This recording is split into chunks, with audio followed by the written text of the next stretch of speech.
King Lot violently grabs Princess Morgan by the neck and pins her against the wall. He then rips off her dress in front of all the soldiers and tries to dominate her, because she just accused him of being a lazy cunt. Princess Morgan doesn't back down as she swings her hips and keeps pressuring him if he has the guts to do it. But as the soldiers snicker and stare at her with lewd looks, King Lot suddenly drags Morgan away by her hair because he has a more brutal punishment for her. King Lot then ties Morgan's hands to a stick and leaves her in the middle of the wasteland. Actually, he knew that Morgan had seduced him into an alliance in order to use him to eliminate King Arthur's illegitimate son, so that she could ascend to the throne with little effort. However, King Lot believes that Morgan has failed to recognize the nature of their alliance and where the true power lies, so he dropped her off in the middle of nowhere for a night of reflection. If she's lucky enough not to be eaten by the wolves, she'll still have a chance to work with him. As the night wears on, a mysterious mist shrouds Morgan's surroundings. Morgan looks around warily but realizes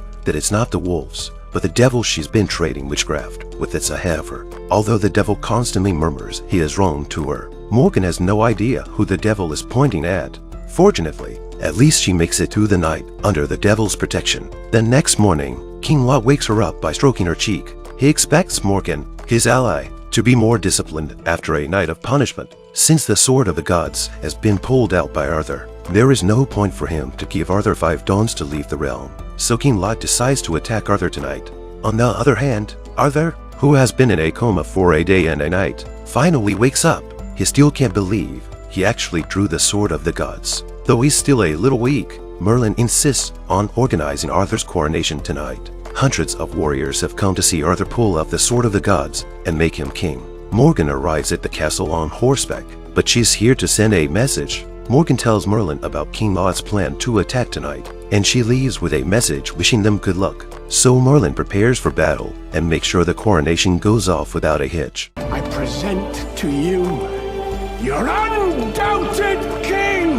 And so it was that Arthur was crowned, watched and cheered by the crowd, and then made his proclamation as king. He would not fail to fulfill the high expectations of those present and would rule his people in a new way. Arthur then appointed his brother Kay as marshal, and his foster father and savior Lentes as royal guard. I am Arthur Pendragon, and I am proud to be your king. After the king's coronation, the crowd was in the midst of a joyous party. It was then that Arthur saw the blonde girl who had captivated him, so he went up to her to continue the beautiful encounter that had been interrupted the last time. He finally learns her name, Guinevere. The two of them had a nice conversation, and then they went to the terrace by the sea in the spirit of the drink. Guinevere looked down at the ocean and asked, "Would it kill me to jump from here?" Next thing you know, Arthur is on the fence. Do you think that sea is down there? Do you want to find out?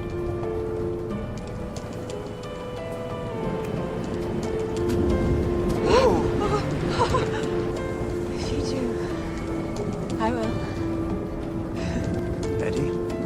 1, 2, 3!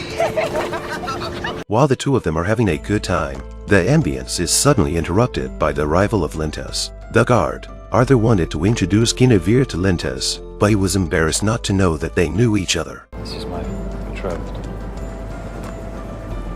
I am. This truth definitely hit Arthur hard. Although Arthur tried to fake a smile to congratulate them on their engagement, he was still upset when he saw their intimate behavior and had to leave. While he is still in the sadness of his lost love, he realizes that the enemy has already entered the party in disguise. The battle begins in an instant. Merlin immediately had Arthur evacuated, but King Lot, who wanted to take Arthur's life, came after him. Arthur's adoptive father immediately rushed out to avenge the murder of his wife. Obviously, the two of them are very different in terms of fighting strength. The arrogant King Lot even put down his sword and stabbed Arthur's foster father with a spear instead. King Lot thought that the killing was over, but Arthur's foster father was able to endure the pain of the spear penetrating his abdomen and approached King Lot a little bit. Then he took out the dagger he had hidden on his body and died with King Lot. King Lot never thought that he would die in such an ungrateful way. Arthur's adoptive father avenged his wife's death and paved the way for Arthur with his life. A woman walks into the jungle late at night looking for the devil she's been trading with. She undresses and tells the devil that she needs more.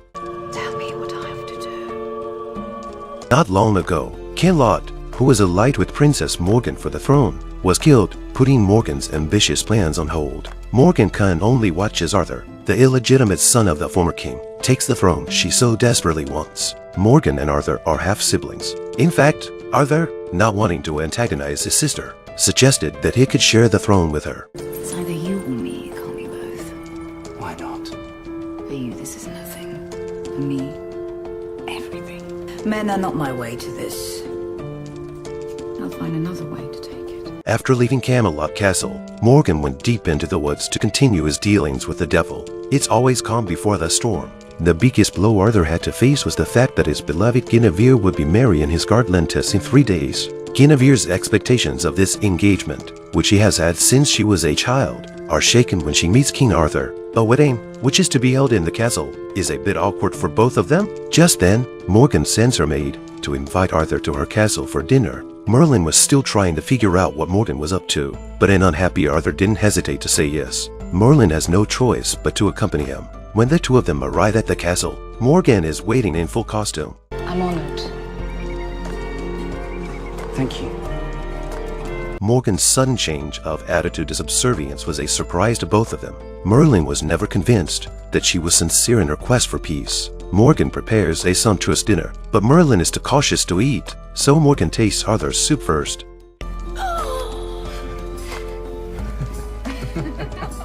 And so the dinner went on in such a pleasant atmosphere. After the dinner, Arthur fell asleep in Morgan's castle. Morgan came to visit him in his room late at night. The two of them were now as close as siblings can be without hatred. But this time Morgan approached him with a purpose. On the surface, she said she wanted to get to know her brother and made Arthur drop his defenses. Then she pretended to accidentally cut Arthur's chest when she was about to wipe him. Her ring was then stained with Arthur's blood, and she left the room. Satisfied, Merlin was still standing in the hall, so Morgan invited him for a drink. But after a couple of drinks, Merlin started to lose consciousness. When he realizes that something is wrong, it's too late, because Morgan is already sitting on top of him. Merlin tried his best to stay awake, holding Morgan's head in his hands. He suddenly and unexpectedly realized that it was she who had poisoned King Arthur, because the little girl who had disguised herself when Morgan poisoned him was the same girl she had been when she was young. However, the drug in the wine had already taken full effect, causing Merlin to fall heavily to the ground. When he woke up again, he found himself tied to the bed by Morgan. Morgan collected Merlin's hair and nails and began some evil rituals. When he came to his senses, Merlin accused Morgan of having poisoned her father, but Morgan said that the man was not worthy of being her father. Merlin knew that Morgan was deeply hurt and kindly reminded her that the sorcery she was using would not make her strong, but would cost her dearly. But Morgan, determined to take back her throne, doesn't listen. What Merlin doesn't know is that after his poisoning last night, a distraught Arthur has left the castle. After dreaming of Guinevere again, he decides to confess his innermost feelings to Guinevere. On the night of her wedding, the bride secretly gets up and takes the deer's blood. She hid under the bed and pours it on the white sheets. The blood was enough to fool the others. Guinevere and Lentus were childhood sweethearts, betrothed since childhood. But then the handsome King Arthur burst into Guinevere's world. They met on the beach and fell in love at first sight. Arthur was dismayed to learn that Guinevere was betrothed, but his love for Guinevere was uncontrollable, so he snuck into Guinevere's bed on the morning of the wedding. Tell me you're not thinking of me, and I'll leave you alone. Meet me at the beach. Guinevere, after much internal struggle, finally showed up at the beach a short time later. The first thing Arthur said when he saw her was to ask Guinevere not to marry Lentus. He believed that an unspeakable love had sprung up between them, both on the beach where they had first met and at the ball that night at the king's coronation. Guinevere couldn't deny the love, but was adamant that it was too late. Getting married? Don't. Are you asking me as my king? Or as a complete stranger who's only met me twice, who's decided that he can order me about? Arthur questions why she came to this beach if she didn't have the same feelings for him. You came because you wanted this too. No. Maybe. The two of them eventually came close to each other and kissed. They gave themselves to each other, body and soul, on that beach. Guinevere then told Arthur that after this one moment, their affair was over and that it would remain a secret in their hearts. After all, she chose to remain married to her childhood sweetheart, Lentus. On their way back, they met a deer that had been shot by an arrow. Guinevere immediately filled a wine vat with deer's blood for her wedding night. Back at the chateau, the atmosphere was one of wedding joy. Arthur was at a loss as to how to face his savior. Lentus, the groom of the evening, Lentes even asked Arthur to perform the wedding ceremony for him, and Arthur could only agree awkwardly. And then, to the sound of a beautiful song, a bride, accompanied by her father, slowly entered the room. Guinevere passed Arthur and came to the groom. Arthur could only bear the pain in his heart and perform the marriage ceremony for the newlyweds. May these rings stand forever as a symbol of your unity and fidelity. May you live and grow old together, knowing only the truth of undying love. Meanwhile, King Arthur's sister, Morgan, began to use Arthur's blood for witchcraft. By doing so, she was able to see what Arthur's eyes had witnessed, and thus learn the secrets hidden within his heart.